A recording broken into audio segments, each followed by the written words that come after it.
तो हेलो दोस्तों, स्वागत है आप सभी का एक बार फिर से हमारे इस यूट्यूब चैनल स्टडी प्लेटफॉर्म पे। तो आज की इस वीडियो में हम जानेंगे वाणिज्यिक बैंक के बारे में, यानी कि कॉमर्शियल बैंक के बारे में। इस वीडियो में हम जानेंगे परिभाषा, कार्य, क्रेडिट, निर्माण और जो वाणिज्यिक बैंक के जो महत्व होता है उसके बारे में हम डिटेल में जानेंगे। तो स्टार्ट करते हैं, ठीक है। वाणिज्यिक बैंकों को समझने के लिए सबसे ज़रूरी है कि इसका अर्थ समझा जाए। तो देखिए, एक वाणिज्यिक बैंक एक वित्तीय संस्था है जो लाभ कमाने के उद्देश्य से आम जनता से जमा स्वीकार करने और निवेश के लिए ऋण देने का कार्य करता है। वास्तव में वाणिज्यिक बैंक, जैसा कि उनके नाम से पता चलता है, लाभ चाहने वाली संस्थाओं को छोड़ देते हैं। यानी वे लाभ कमाने के लिए बैंकिंग व्यवसाय करते हैं, बैंकिंग बिजनेस करते हैं। इसका विज्ञापन देख लेते हैं। वे आमतौर पर अल्पकालिक ऋणों के साथ व्यापार और वाणिज्य का वित्त पोषण करते हैं।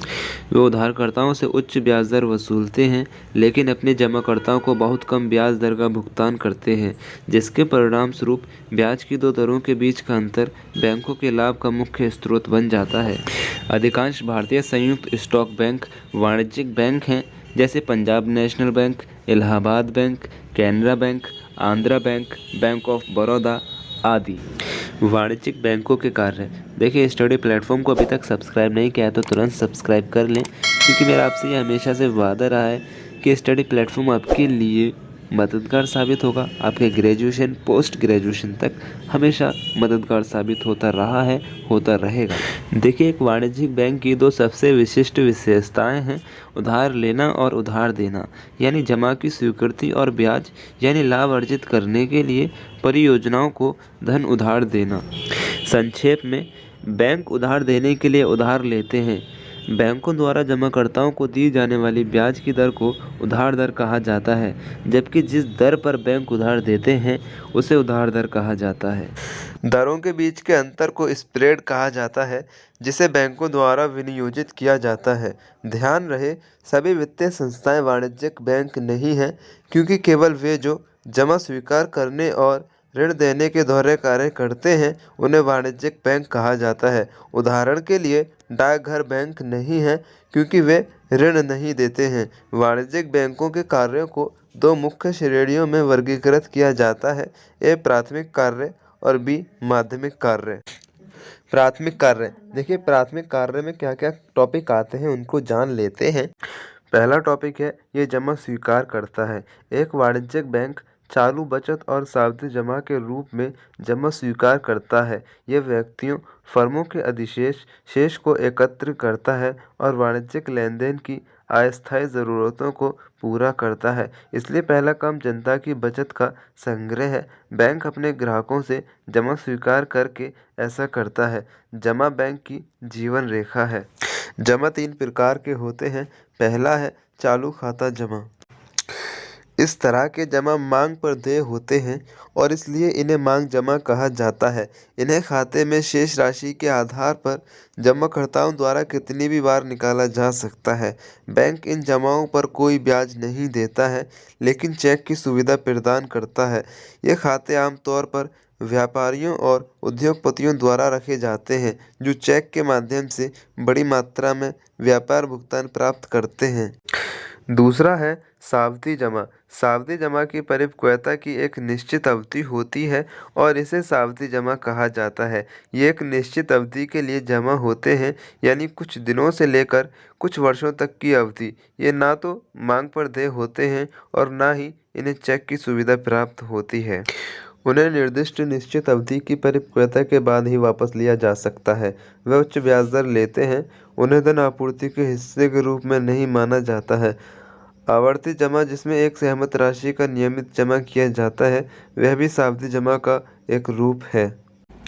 बचत खाता जमा। ये ऐसे डिपॉजिट होते हैं जिनका मुख्य उद्देश्य बचत करना है। बचत खाता व्यक्तिगत परिवारों के लिए सबसे उपयुक्त है। वे चालू खाते और सावधि जमा दोनों की विशेषताओं को जोड़ते हैं। वे मांग पर देय होते हैं और चेक द्वारा भी निकाले जा सकते हैं, लेकिन बैंक ये सुविधा कुछ प्रतिबंधों के साथ देता है। उदाहरण के लिए, एक बैंक एक महीने में 4 या 5 चेक की अनुमति दे सकता है। बचत खाते में जमा राशि पर सावधि जमा से कम ब्याज दिया जाता है। डिमांड डिपॉजिट और टाइम डिपॉजिट के बीच अंतर। देखिए, डिपॉजिट के दो पारंपरिक रूप हैं, डिमांड डिपॉजिट और टाइम डिपॉजिट। पहला है जमाकर्ताओं द्वारा मांग पर निकाले जा सकने वाले जमा को मांग जमा कहा जाता है। उदाहरण के लिए चालू खाता जमा को मांग जमा कहा जाता है क्योंकि वे मांग पर देय होते हैं, लेकिन निकासी पर कुछ शर्तों के कारण बचत खाता जमा योग्य नहीं होते हैं, उन पर कोई ब्याज नहीं दिया जाता है। टर्म डिपॉजिट, जिसे टाइम डिपॉजिट भी कहा जाता है, वे डिपॉजिट होते हैं जो निर्दिष्ट अवधि की समाप्ति के बाद ही देय होते हैं।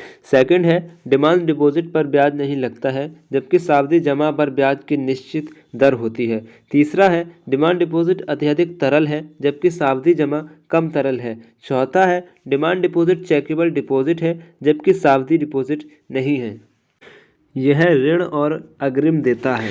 एक वाणिज्यिक बैंक का दूसरा प्रमुख कार्य विशेष रूप से व्यवसायों और उद्यमियों को ऋण और अग्रिम देना है और इस प्रकार ब्याज अर्जित करना है। वास्तव में ये बैंक की आय का मुख्य स्रोत है। एक बैंक जमा के एक निश्चित हिस्से को रिजर्व के रूप में अपने पास रखता है और उधारकर्ताओं को नगद ऋण, मांग ऋण, अल्प अवधि ऋण, ओवरड्राफ्ट के रूप में ऋण और अग्रिम के रूप में शेष राशि देता है, उधार देता है, जैसे कि नीचे बताया गया है, अर्थात आगे बताया गया है। नकद ऋण, एक योग्य उधारकर्ता को पहले एक क्रेडिट सीमा मंजूर की जाती है और उस सीमा के भीतर उसे दी गई सुरक्षा पर एक निश्चित राशि निकालने की अनुमति दी जाती है। वापस लेने की शक्ति उधारकर्ता की वर्तमान संपत्ति पर निर्भर करती है, जिसका स्टॉक विवरण उसके द्वारा बैंक को सुरक्षा के आधार पर प्रस्तुत किया जाता है। क्रेडिट ऋण के आहरित या उपयोग किए गए हिस्से पर बैंक द्वारा ब्याज लगाया जाता है। मांग ऋण, एक ऋण जिसे मांग पर वापस लिया जा सकता है, मांग ऋण कहलाता है। कोई घोषित परिपक्वता नहीं है।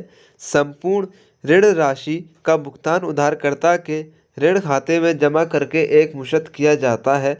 सुरक्षा दलाल जैसे वे लोग जिनकी साख की ज़रूरतें आमतौर पर घटती बढ़ती रहती हैं, व्यक्तिगत सुरक्षा और वित्तीय संपत्तियों पर ऐसे ऋण लेते हैं। अल्प अवधि ऋण, कार्यशील पूंजी को वित्त पोषण करने के लिए व्यक्तिगत ऋण के रूप में या प्राथमिकता प्राप्त क्षेत्र को अग्रिम के रूप में कुछ प्रतिभूमि पर अल्प अवधि ऋण दिए जाते हैं। संपूर्ण राशि या तो एक किस्त में चुकाई जाती है या ऋण की अवधि में कई किस्तों में चुकाई जाती है। निवेश, वाणिज्यिक बैंक अपने अधिशेष कोष को 3 प्रकार की प्रतिभूतियों में निवेश करते हैं। पहला है सरकारी प्रतिभूतियां, दूसरा है अन्य अनुमोदित प्रतिभूतियां और तीसरा है अन्य प्रतिभूतियां। बैंक इन प्रतिभूतियों पर ब्याज अर्जित करते हैं। तो यहाँ तक हमने वाणिज्यिक बैंक के प्राथमिक कार्यों को स्टडी कर लिया है डिटेल में।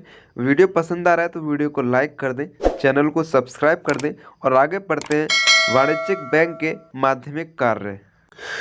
उपयुक्त दो प्राथमिक कार्यों के अलावा वाणिज्यिक बैंक निम्नलिखित माध्यमिक कार्य भी करते हैं। एक्सचेंज या बंडलों के बिलों को भुनाना। विनिमय बिल भविष्य में एक निश्चित समय पर एक निश्चित राशि का भुगतान करने के वादे का प्रतिनिधित्व करता है। इसे वाणिज्यिक बैंक की छूट प्रक्रिया के माध्यम से पहले भी भुनाया जा सकता है। वैकल्पिक रूप से विनिमय का एक बिल एक दस्तावेज है जो प्राप्त माल के प्रतिफल में बकाया धनराशि को स्वीकार करता है। ये एक निश्चित तिथि पर देय एक निश्चित राशि के लिए देनदार और लेनदार द्वारा हस्ताक्षरित एक कागजी संपत्ति है। ये इस तरह काम करता है। मान लीजिए ए बी से सामान खरीदता है। हो सकता है कि वे बी को तुरंत भुगतान ना करे, बल्कि बी को एक बिल ऑफ एक्सचेंज दे जिसमें बकाया राशि और उस समय का उल्लेख हो जब ए ऋण का निपटान करेगा। मान लीजिए बी तुरंत पैसा चाहता है। वह छूट के लिए बिल ऑफ एक्सचेंज बैंक को पेश करेगा। बैंक कमीशन काट लेगा और बी को बिल के वर्तमान मूल्य का भुगतान करेगा। निर्दिष्ट अवधि के बाद जब बिल परिपक्व होता है तो बैंक ए से भुगतान प्राप्त करेगा। ओवरड्राफ्ट सुविधा। एक ओवरड्राफ्ट एक अग्रिम है जो एक चालू खाता रखने वाले ग्राहक को एक सहमत सीमा तक अपने चालू खाते को ओवरड्राफ्ट करने की अनुमति देकर दिया जाता है। ये एक जमाकर्ता को उसके खाते में शेष राशि से अधिक राशि निकालने की सुविधा है। दूसरे शब्दों में, चालू खाते के जमाकर्ता बैंकों के साथ यह व्यवस्था करते हैं कि यदि उनके द्वारा कोई ऐसा चेक निकाला गया है जो जमा द्वारा कवर नहीं किया गया है, तो बैंक को ओवरड्राफ्ट प्रदान करना चाहिए और चेक का भुगतान करना चाहिए। ओवरड्राफ्ट के लिए सुरक्षा आमतौर पर शेयर, डिबेंचर खाताधारक की जीवन बीमा पॉलिसी आदि जैसी वित्तीय संपत्ति होती है। ओवरड्राफ्ट सुविधा और ऋण के बीच अंतर। तो देखिए, पहला है, चालू खाते में बिना जमानत के ओवरड्राफ्ट किया जाता है, लेकिन जमानत पर ऋण दिया जाता है। दूसरा है, ऋण की दशा में ऋण लेने वाले को स्वीकृत की गई पूरी राशि पर ब्याज देना पड़ता है, किंतु ओवरड्राफ्ट की दशा में ऋण लेने वाले को उतनी ही उधार लेने की सुविधा दी जाती है जितनी उसे आवश्यकता होती है। तीसरा है, जबकि ऋण लेने वाला उसके खिलाफ बकाया राशि पर ब्याज का भुगतान करता है, लेकिन ओवरड्राफ्ट का ग्राहक दैनिक शेष राशि पर ब्याज का भुगतान करता है। वाणिज्यिक बैंक के माध्यमिक कार्य में एक टॉपिक है बैंक के एजेंसी कार्य। बैंक अपने ग्राहकों के एजेंट के रूप में कार्य करता है और एजेंसी के कार्य को करने के लिए निम्न अनुसार कमीशन प्राप्त करता है। सबसे पहला कार्य है धन का हस्तांतरण। ये demand draft, mail transfer, telegraphic transfer आदि के माध्यम से एक जगह से दूसरी जगह सस्ते और आसान प्रेषण की सुविधा प्रदान करता है। दूसरा कार्य है धन का संग्रह। यह अपने ग्राहकों की ओर से चेक, बिल बंडल और डिमांड ड्राफ्ट के माध्यम से धन एकत्र करता है। तीसरा कार्य है विभिन्न मदों का भुगतान करना। यह करों का भुगतान करता है अपने ग्राहकों के निर्देश अनुसार, बीमा प्रीमियम, बिल आदि। चौथा और इम्पोर्टेंट कार्य है शेयरों और प्रतिभूतियों की खरीद और बिक्री। यह अपने ग्राहकों की ओर से प्रतिभूतियों और शेयरों को खरीदता है और सुरक्षित अभिरक्षा में रखता है। पांचवा कार्य है अपने ग्राहकों की ओर से लाभांश, शेयरों और डिबेंचर पर ब्याज का संग्रह किया जाता है। छठा प्रमुख कार्य है अपने ग्राहकों की सलाह पर अपने ग्राहकों की संपत्ति के ट्रस्टी और निष्पादक के रूप में कार्य करता है। सातवां और मोस्ट इम्पोर्टेंट कार्य है संदर्भ पत्र। यह व्यापारियों को अपने ग्राहकों की आर्थिक स्थिति के बारे में जानकारी देता है और अन्य व्यापारियों के बारे में इसी तरह की जानकारी अपने ग्राहकों को प्रदान करता है। वाणिज्यिक बैंक के माध्यमिक कार्य में जो पांचवा पॉइंट था, बैंकों के एजेंसी कार्य, उसको हमने डिटेल में स्टडी कर लिया है। अभी हम छठा पॉइंट पढ़ेंगे, सामान्य उपयोगिता सेवाएं करना। बैंक कई सामान्य उपयोगिता सेवाएं प्रदान करते हैं, जिनमें से कुछ इस प्रकार हैं। पहली सेवा है यात्री चेक और उपहार चेक जारी करते हैं। दूसरी सेवा है लॉकर सुविधा। ग्राहक अपने गहने और महत्वपूर्ण दस्तावेजों को सुरक्षित अभिरक्षण के लिए लॉकर में रख सकते हैं। तीसरी सेवा है सरकार, सार्वजनिक या निजी निकायों द्वारा जारी अंडरराइटिंग प्रतिभूतियाँ। चौथी सेवा है विदेशी मुद्रा की खरीद और बिक्री। वाणिज्यिक बैंकों द्वारा क्रेडिट या धन का निर्माण। आरबीआई पैसे का उत्पादन करता है, जबकि वाणिज्यिक बैंक क्रेडिट बनाकर पैसे की आपूर्ति बढ़ाते हैं, जिसे मनी क्रिएशन भी माना जाता है। वाणिज्यिक बैंक द्वितीयक जमा के रूप में साख सृजित करता है। ध्यान रहे, बैंक की कुल जमा राशि दो प्रकार की होती है। पहली प्राथमिक जमा, यानी कि वो जमा जो जनता द्वारा प्रारंभिक नकद जमा होता है, और दूसरी द्वितीयक जमा, यानी वो जमा जो बैंकों द्वारा दिए गए ऋणों के कारण उत्पन्न होते हैं, जिन्हें बैंक में पुनर्जमा माना जाता है। वाणिज्यिक बैंकों द्वारा धन सृजन दो प्रकार से निर्धारित किया जाता है, कारक अर्थात प्राथमिक जमा यानी प्रारंभिक नकद जमा, और दूसरा है लीगल रिजर्व रेशियो यानी LRR यानी जमा का न्यूनतम अनुपात, जो वाणिज्यिक बैंकों के लिए तरल रूप में नकदी रखने के लिए कानूनी रूप से अनिवार्य है। मोटे तौर पर जब कोई बैंक जनता से नकद जमा प्राप्त करता है, तो वह जमा राशि का एक अंश नकद आरक्षित यानी LRR के रूप में रखता है और शेष राशि का उपयोग ऋण देने के लिए करता है। पैसा उधार देने की प्रक्रिया में बैंक प्रारंभिक जमा अर्थात प्राथमिक जमा की तुलना में कई गुना अधिक माध्यमिक जमा के माध्यम से ऋण बनाने में सक्षम होते हैं। धन अर्थात क्रेडिट निर्माण की प्रक्रिया। मान लीजिए कि एक आदमी X बैंक के साथ 2000 रुपये जमा करता है और LRR 10% है, जिसका मतलब है कि बैंक नगद आरक्षित LRR के रूप में केवल न्यूनतम आवश्यक 200 रुपये रखता है। बैंक शेष राशि 1800 रुपये 2000 माइनस 200 कितना बचेगा, 1800 का उपयोग किसी को ऋण देने के लिए कर सकता है। ध्यान रहे, ऋण कभी भी नकद में नहीं दिया जाता है, लेकिन इसे बैंक में उधारकर्ता के पक्ष में डिमांड डिपॉजिट के रूप में फिर से जमा किया जाता है। बैंक 1800 रुपये का ऋण देता है। मान लीजिए वाई जिसे वास्तव में ऋण नहीं दिया गया है, लेकिन उसके खाते में केवल डिमांड डिपॉजिट खाता खोला गया है, नाम और राशि उसके खाते में जमा की जाती है। ये द्वितीयक जमा 1800 रुपये के रूप में क्रेडिट निर्माण का पहला दौर है, जो प्राथमिक अर्थात प्रारंभिक जमा के 90% के बराबर है।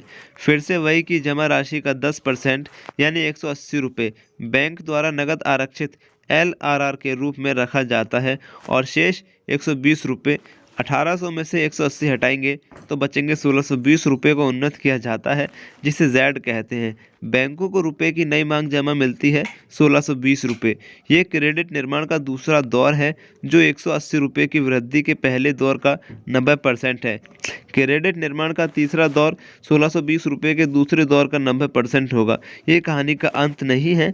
इस कहानी का अंत तब तक नहीं होगा जब तक कि कहानी जीरो पर नहीं पहुंच जाती है। डेरिवेटिव डिपॉजिट यानी द्वितीयक डिपॉजिट शून्य होने तक क्रेडिट निर्माण की प्रक्रिया लगातार चलती रहती है। अंत में इस तरह से बनाए गए कुल क्रेडिट की मात्रा प्रारंभिक अर्थात प्राथमिक जमा राशि का गुणक बन जाती है। मात्रात्मक परिणाम को धन गुणक कहा जाता है। यदि बैंक 18,000 रुपये का कुल क्रेडिट बनाने में सफल होता है तो इसका मतलब है कि बैंक ने 2000 रुपये की प्राथमिक अर्थात प्रारंभिक जमा राशि का 9 गुना बनाया है। क्रेडिट निर्माण का यही अर्थ है।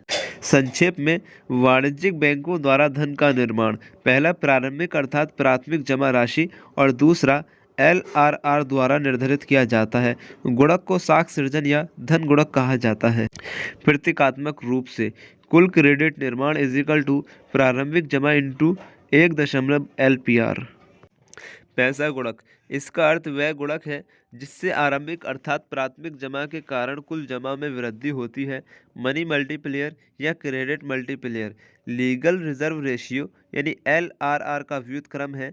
अगर LRR 10% है यानी 100 रुपये का 10वां हिस्सा यानी कि 100 रुपये में से 10 रुपये LRR है या 0.1 तो मनी मल्टीप्लियर इज इक्वल टू 1.0.1 होगा इज इक्वल टू 10 रुपये हो सकता है। LRR जितना छोटा होगा उसके खाते में क्रेडिट किए गए मनी मल्टीप्लायर का आकार उतना ही बड़ा होगा। जब उसे धन की आवश्यकता होती है तो उसे केवल चेक निकालने के लिए चेक बुक दी जाती है। फिर से सोहन एक लड़के का नाम है। फिर से सोहन की जमा राशि का 20% जिसे एक सुरक्षित सीमा माना जाता है बैंक द्वारा उसके लिए रखा जाता है और शेष 1620 रुपये यानी कि 800 रुपये का 80% मोहन यानी कि वही जो सोहन है, यहाँ मिस्टेक हो चुका है तो सोहन को उन्नत किया जाता है। इस प्रकार साख सृजन की प्रक्रिया निरंतर चलती रहती है और अंत में इस प्रकार सृजित कुल साख की मात्रा आरंभिक नगद जमा का गुणक हो जाती है। बैंक पैसे उधार देने और ब्याज वसूलने में समर्थ होता है क्योंकि बैंक ऋण केवल उधारकर्ता के लिए एक जमा या क्रेडिट बनाता है। यदि बैंक 15,000 रुपये का क्रेडिट बनाने में सफल होता है तो इसका मतलब है कि बैंक ने 1,000 रुपये की प्राथमिक जमा राशि का 15 गुना क्रेडिट बनाया है। साख सृजन का यही अर्थ है। इसी तरह जब बैंक प्रतिभूतियां खरीदता है और विक्रेता को अपने चेक से भुगतान करता है तो क्रेडिट बनाता है। चेक को किसी बैंक में जमा किया जाता है और प्रतिभूतियों के विक्रेता के लिए एक जमा क्रेडिट बनाया जाता है। इसे साख सृजन भी कहते हैं। साख सृजन के परिणाम स्वरूप अर्थव्यवस्था में मुद्रा आपूर्ति अधिक हो जाती है। ये वाणिज्यिक बैंकों या बैंकिंग प्रणाली की इस क्रेडिट निर्माण शक्ति के कारण है कि उन्हें क्रेडिट के कारखाने या पैसे के निर्माता कहा जाता है। वाणिज्यिक बैंकों के प्रकार। निम्नलिखित चार्ट भारत में मुख्य प्रकार के वाणिज्यिक बैंकों को दर्शाता है।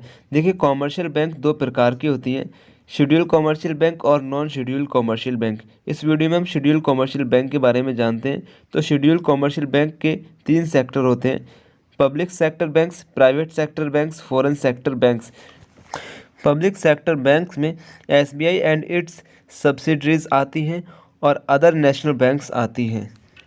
अनुसूचित बैंक और गैर अनुसूचित बैंक। वाणिज्यिक बैंकों को दो व्यापक श्रेणियों अनुसूचित बैंकों और गैर अनुसूचित बैंकों में वर्गीकृत किया जाता है। अनुसूचित बैंक वे बैंक हैं जो भारतीय रिजर्व बैंक की दूसरी अनुसूची में शामिल हैं। एक अनुसूचित बैंक के पास चुकता पूंजी और कम से कम 5 लाख रुपए का भंडार होना चाहिए। आरबीआई अनुसूचित बैंकों को क्रेडिट सहित विशेष सुविधाएं प्रदान करता है। कुछ महत्वपूर्ण अनुसूचित बैंक भारतीय स्टेट बैंक और उसके सहायक बैंक, राष्ट्रीयकृत बैंक, विदेशी बैंक आदि हैं। गैर अनुसूचित बैंक। जो बैंक आरबीआई की दूसरी अनुसूची में शामिल नहीं हैं उन्हें गैर अनुसूचित बैंक कहा जाता है। एक गैर अनुसूचित बैंक के पास चुकता पूंजी और 5 लाख रुपए से कम का भंडार है। जाहिर है ऐसे बैंक छोटे बैंक होते हैं और इनका कार्य क्षेत्र भी सीमित होता है। कुछ अन्य प्रकार के वाणिज्यिक बैंकों का संदर्भ जानकारी पूर्ण होगा। औद्योगिक बैंक कंपनियों के शेयरों और डिबेंचर की सदस्यता खरीद करके औद्योगिक चिंताओं को वित्त प्रदान करते हैं और मशीनरी, संयंत्र आदि प्राप्त करने के लिए दीर्घकालिक ऋण भी देते हैं। विदेशी मुद्रा बैंक वाणिज्यिक बैंक हैं जो विदेशी बैंकों की शाखाएं हैं और अंतर्राष्ट्रीय वित्तीय लेन देन की सुविधा प्रदान करते हैं। विदेशी बिलों की खरीद और बिक्री। कृषि बैंक कृषि को वित्त प्रदान करते हैं और ट्रैक्टर खरीदने और नलकूप स्थापित करने के लिए दीर्घ अवधि ऋण प्रदान करते हैं। बचत बैंक बचत खाते में लोगों की छोटी बचत जुटाते हैं, उदाहरण के लिए डाकघर बचत बैंक। सरकारी बैंकों को लोगों द्वारा अपने सामूहिक लाभ के लिए संगठित किया जाता है। वे अपने सदस्यों को उचित ब्याज दर पर ऋण देते हैं। वाणिज्यिक बैंकों का महत्व। वाणिज्यिक बैंक किसी देश के आर्थिक विकास में इतनी महत्वपूर्ण भूमिका निभाते हैं कि उनके बिना आधुनिक औद्योगिक अर्थव्यवस्था का अस्तित्व ही नहीं रह सकता। वे किसी देश के उत्पादन, व्यापार और उद्योग के तांत्रिक केंद्र का निर्माण करते हैं। विक्सेल के शब्दों में बैंक आधुनिक विनिमय अर्थव्यवस्था का दिल और केंद्र बिंदु है। निम्नलिखित बिंदु वाणिज्यिक बैंकों के महत्व पर प्रकाश डालते हैं। पहला पॉइंट है वे बचत को बढ़ावा देते हैं और पूंजी निर्माण की दर में तेजी लाते हैं। दूसरा पॉइंट है वे व्यापार और उद्योग के लिए वित्त और ऋण के स्रोत हैं। तीसरा पॉइंट है वे पिछड़े क्षेत्रों में शाखाएं खोलकर संतुलित क्षेत्रीय विकास को बढ़ावा देते हैं। चौथा पॉइंट है वे बैंक ऋण उद्यमियों को नवाचार और निवेश करने में सक्षम बनाता है जो आर्थिक विकास की प्रक्रिया को गति देता है। पांचवा पॉइंट है वे बड़े पैमाने पर उत्पादन को बढ़ावा देने और कृषि, लघु उद्योग, खुदरा व्यापार और निर्यात जैसे प्राथमिकता वाले क्षेत्रों के विकास में मदद करते हैं। छठा पॉइंट है वे इस अर्थ में क्रेडिट बनाते हैं कि वे जमाकर्ता के परमिट की नकद स्थिति से अधिक ऋण और अग्रिम देने में सक्षम होते हैं।